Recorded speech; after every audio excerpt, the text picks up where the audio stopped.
Hi, I'm Helena, and I would love the opportunity to join your mentoring scheme. I love all aspects of history and the way it unknowingly encompasses every aspect of our lives. At its core, to disvalue history is to disvalue the sanctity of human life. In an unassuming, increasingly atheist society, it appears our collective past should be paramount to our reasoning. Ultimately, those who don't remember the past are condemned to repeat it. In terms of a topic that interests me, I have recently become engrossed in the Russian Revolution, especially relating to Tsar Nicholas II's role in its outcome. The dissolution of a dynasty that spanned over 300 years is irrefutably fascinating. It showcases the changeability of society and highlights its impermanence and susceptibility to change. A preliminary scan of Google would lead you to conclude Tsar Nicholas II not only caused his own death, but his incompetence led to revolution. However, what's so interesting in history is how it's not black and white. It's not even grey.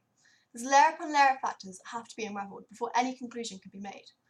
It's this unravelling process that for me gives history enjoyment.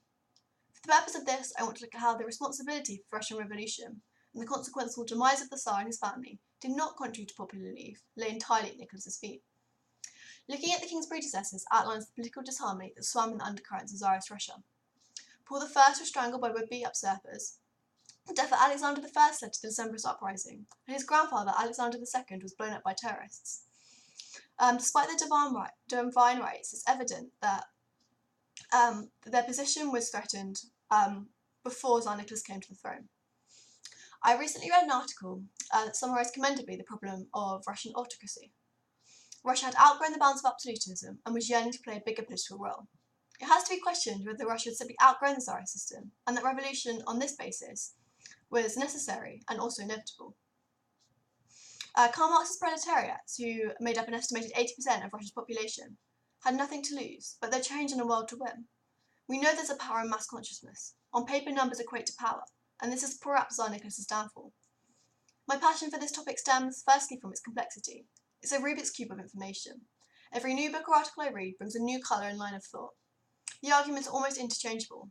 Its significance is demonstrated by simply turning on the news. Russia today is defined by the Russia of the past.